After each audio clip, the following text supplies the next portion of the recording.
Welcome back, guys, to another Disgaea RPG video where I am future planning for the next 4 to 5 months up until the first year anniversary. So as a player that doesn't put much money into the game, I can't call myself as free to play because I have previously bought a Never Pass or two, so I can't say I'm free to play, but as someone who doesn't actually spend much money on the game at all, I need to take full advantage of the pity situation that we've got on Global. So we know that on a lot of banners, it's going to be 30k guarantees you a unit with tickets. That will end on the first year anniversary. That's what we've been led to believe, because that's when we'll catch up with JP of when they got the pity system. So then it will be 45k for the pity. So while we've got the chance to get cheap units, I am going to take full advantage of it, and I'm going to pick myself up some bargains, hopefully. But what I'm going to focus on as free to play is damage per second units. I'm not too worried about supports as such. I'm more worried about getting a good damage dealing unit for most fortes, if not each forte, over the next year or so. And I've got a few already, but I need the full set so that when different raids come along, different advents, new challenging stuff, I have a better chance of doing it. So let's have a look at all the damage per second units that I've seen that are coming out up until the first anniversary, because the first anniversary that's when I want to get my most sought after unit, which I will show you is Thunderlord Lahole. And if by chance I also pick up Sicily Zeno, I will not be disappointed because she's also a fantastic damage unit for staff. But that's at the end. Let's look at all the other damage units, starting off with Beach Flon. And if you do enjoy the video, guys, please do hit like. And if you want to see more Disgaea RPG content, then please do consider subscribing to the channel. So Beach Flon, she should be out in the next couple of weeks. Same with on the banner with Beach Girl Lahole. Fish unit, if you do not have, say, Overlord Calidia, she is a great damage dealing unit on a fish team because of this ability here. Damage that you do with non-elemental attacks plus 60%, that's great. She also has healing spells as well, which is very good, and a healing ability. So she is a very good unit, but for me, I don't need a fish unit because I've got Overlord Calidia, so I do not need a fish dealer, so goodbye Beach Flon. But I will show you each one that is coming out, and then I'll tell you why I'm not going to go for them. Raspberry Zeno, another great unit. She is a bow unit, and she has this ability which makes her do some good damage. All damage dealt when you equip with a bow weapon, plus 50%. So I will leave in the pile for a minute. I'm not sure if she is one, but I will work through them all. Leave the ones on here that I might go for, and then towards the end I will delete some, because I only want to focus on, say, 2 or 3, thinking that we might get enough quartz in these next 5 months to maybe pull all the way to pity on 3 banners. That's what I'm thinking. That's what I'm going with anyway. This one is my first must-have, Diaz. He is amazing. So a gun unit, but he has this great leader ability where damage dealt by the party gun, bow and fist equipped people with their special moves is up by 15%. That's already a great party-wide buffing ability. Add that on top of this one, damage that you inflict with attribute attacks plus 60%, which you might think, oh, attribute attacks, they don't want that straight away. But then we scroll down. His skills are great because they are a wide variety of elemental attacks. And when you combine the two of 60% and he's getting the 15 as well, he's dealing 75% extra damage on top of his attack stat. That is amazing. And so for me, he is my first must-have damage per second unit because of his versatility. Because as you'll see on his other abilities, nothing else there says he needs to have a gun except this top one where it can be gun, bow or fist. So he's perfect. And this is probably one of the reasons why I will delete Raspberry Zeno off this list, because he can be a bow if I want him to. So I thought I'll do it now. Raspberry Zeno is being deleted off. because Diaz can do gun, bow, and fist. Don't need the fist, got Calidia, but gun and bow, Diaz is for me, as my free-to-play account, as close as it can be, he is a first must-have. Disgaea Zeno. I'm pretty sure everyone knows about Disgaea Zeno. And this ability here is the big one, the damage dealing. All damage dealt when you equip a monster physical weapon, plus 50%. Great, on top of other attack stats they get, and a great SP battery. But I will go ahead and delete them, because I have Overlord Asagi. As much as I would like Disgaea Zeno, I don't need her as desperately as other Forte units. So as good as Disgaea Zeno is, they are being deleted as well. Because of Overlord Asagi. I mean, Overlord Asagi is a bit more difficult to build around, but mine's already 6-starred and NE7'd.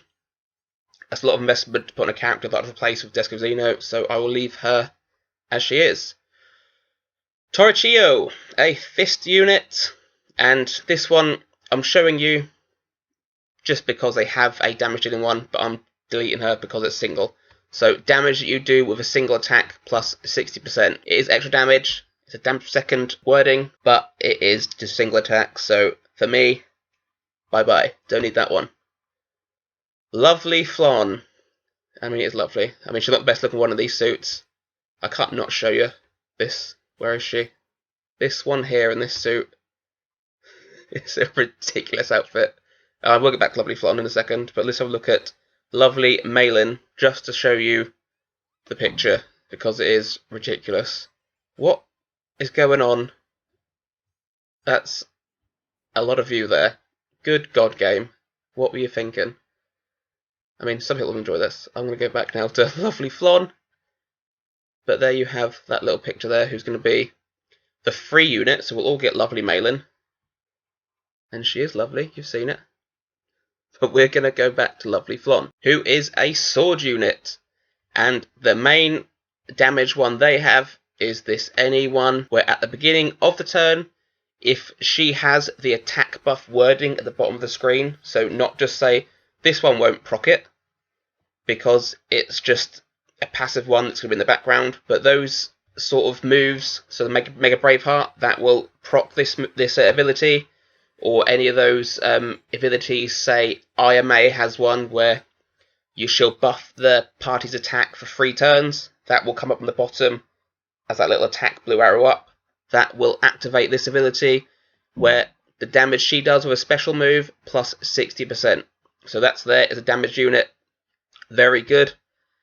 For me, because I want Thunderlord Lahole in the future, who is a sword unit themselves. I mean, he's not great for just a plain sword team, but for the versatility he does bring, he is more of a draw for me by quite a margin as well, and is going to have badass stats as well. So for me, Lovely Flon is gone. Next we have Void Dark, who doesn't have that damage dealt extra wording. Spear unit, but he does have this interesting NE7.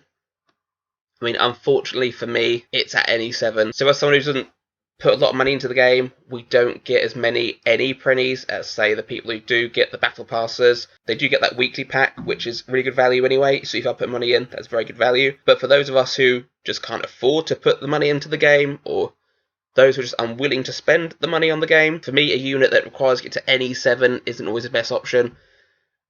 And it's an awkward one as well. I left it in because it's interesting. So for himself, the less members in the party, the more stats, except HP and speed, increase by up to 120%.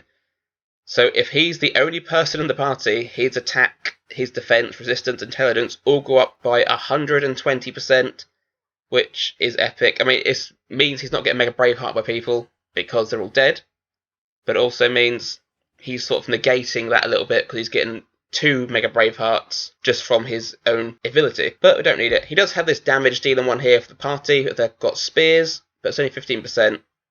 So it's not a main one for me. That's more just of a ally buffing one as well. So Void Dark for me is gone.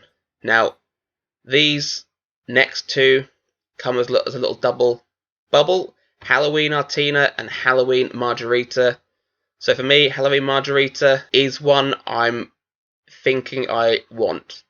Now, the only reason I'm thinking that I might not want to go to the full pity for her is because of Sicily Zeno at the 1 year. Because Sicily Zeno does have a damage dealt by special move ability, and so does Margarita. And because of the Sicily Zeno one, it is putting doubt on my mind whether I want to go for Halloween Margarita or not. The thing is, we're going to get Halloween Margarita, I would say, between probably 6 weeks earlier than Sicily Zeno. I'm thinking maybe 6 weeks, maybe more than that, depending on when the release is, because it's not going to be precisely as it was in JP, because we've had the Sins banners early. So it won't screw up the whole rest of the plan we've got, because it's only just probably going to nudge them a little bit. I doubt they're going to move the Halloween units up and the Christmas units up, because the Christmas units are after the first year anniversary, so I don't think they're going to move them up. It's possible. Anything's possible. Who knows what Bolts are up to. But why do I want Margarita? Because of this NE5. And it being NE5 was one of my concerns, because it means I need to get a few printies into her, of the rainbow printies or printy hides, because if I only pull one copy, because that's what I'm planning. I'm planning if I only get to the pity, because I'm planning that if I have to go all the way to the pity, I will not summon on a banner anymore this year unless it's all the way to the pity. I think that's going to be a waste of my resources to do that. But NE5, all damage dealt when you equip a wand weapon plus 45%, which is very good, and she's an SP battery, as well as having intelligence buffs as well, and she has Mega Magic Boost, which for me it does make her a near must-have, and she has an added bonus of having Halloween Artina on the banner, who is an axe unit, who also has a DPS ability of, for herself, damage dealt plus 50% when beginning a turn with an attack buff. So what I said before about the little blue arrow at the bottom of the screen, if Halloween Artina has that when her turn begins, she will deal 50% extra damage, which is very good. She also has a little bit of debuffing going on, an SP battery for axe as well, and just a basic attack buff. And she also has the great cheap AoE attack, which an axe team desperately needs. And the great thing about her, you can put her on not just an axe team. She will lose this axe SP battery if she's on a team with no axe people on it. That's not a desperate end of the world thing. But again, like Margarita, it's NE5, so it's a bit of resources. But the good thing is, if I do go 30k deep on that banner, there's a good chance I can pull both. There's me assuming they are both on the same banner. I would find it highly unlikely that they're going to put the two Halloween units on separate banners. So I'm just assuming they're on the same banner. So that's my thoughts for them too. If I want Margarita, I might as well want Artina as well. And if I'm lucky enough, I'll get both. If not, I can just get Margarita as planned, but I can get Artina possibly as well. Next one is a decent badass unit, but again, but this one is all determined whether I pull for Mal, on whether I've got enough quartz for it, and whether I pull Halloween Artina or not. So, if you don't know much about Malzino, he is the axe equivalent pretty much of Overlord Calidia, except for the speed change. So he has damage dealt with an axe plus 50%. He has the same NE1, he has the same main NE as Calidia, but it's for axe. And he has this same one, but this is Calidia's NE7. But the difference is, on Mal, but he debuffs the enemy of the higher speed instead of boosting his own speed. So that makes him a lot more reliable for buffing, so that's where he's good. He does have this funky Eddie free skill that he learns where he reduces his own health by 50%, but it's a very cheap S to S plus rated move, so it is pretty decent. It sort of outweighs the negatives, and if there's a healer on the team, it doesn't matter too much, because if you get healer go straight after him, then he's recovered anyway, so it's fine.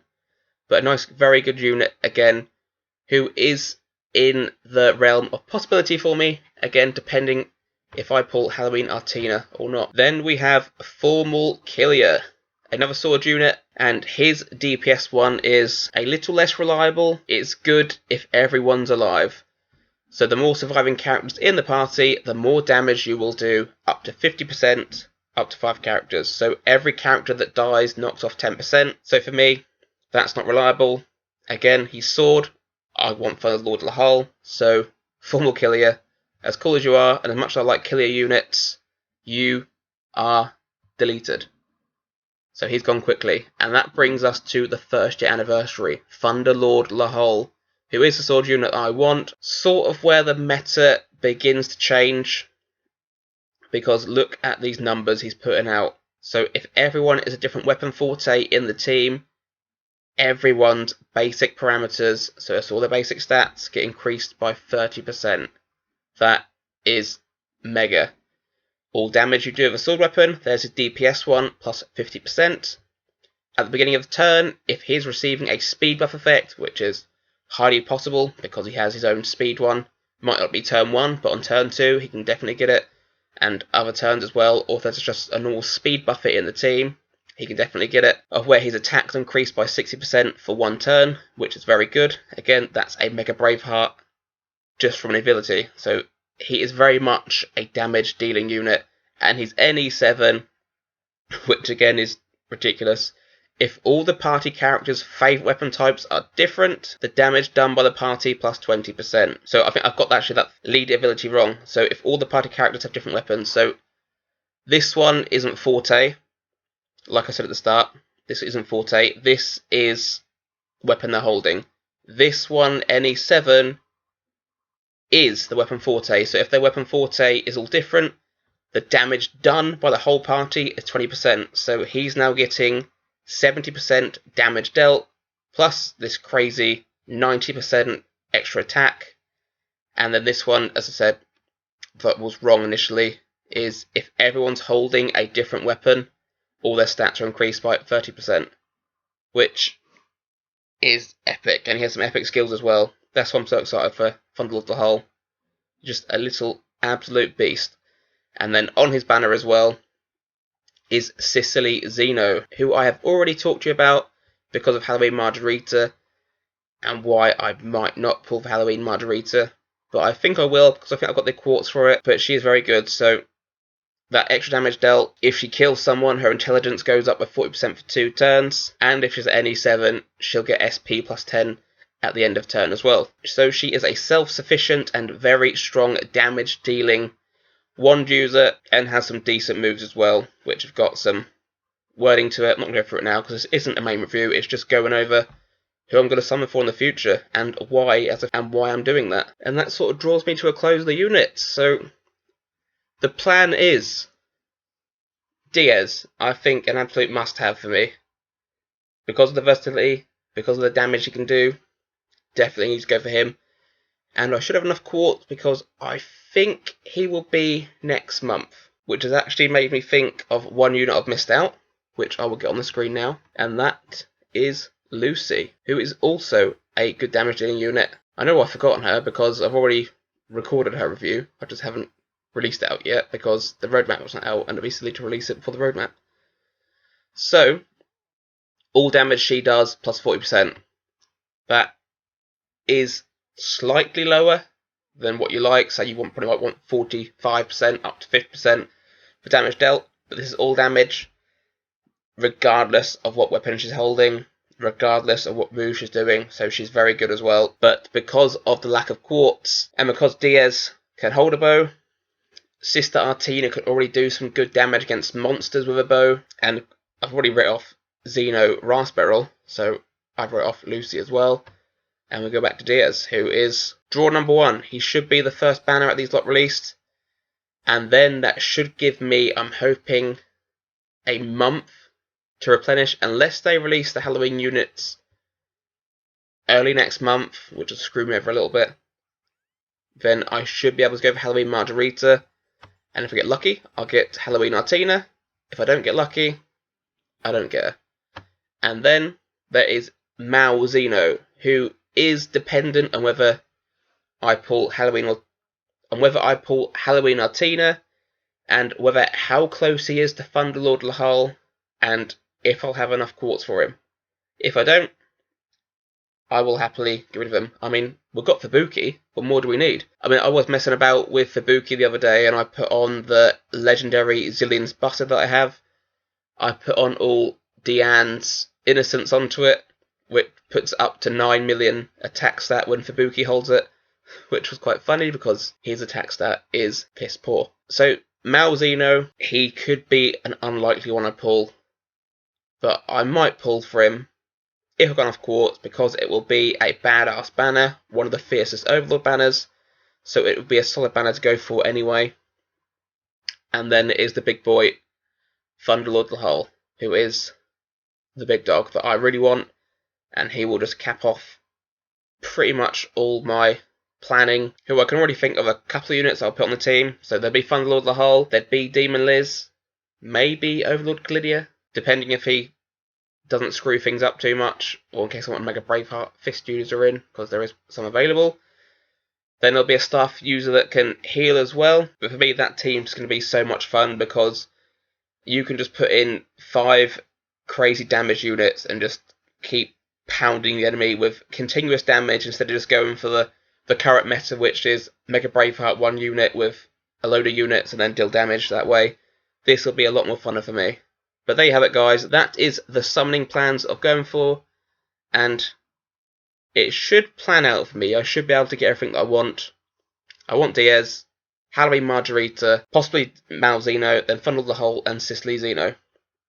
So, thanks for watching, guys, and let me know what your plans are in the comments. Do you think my plan's a good plan, or could it be improved with someone else that I've written off already?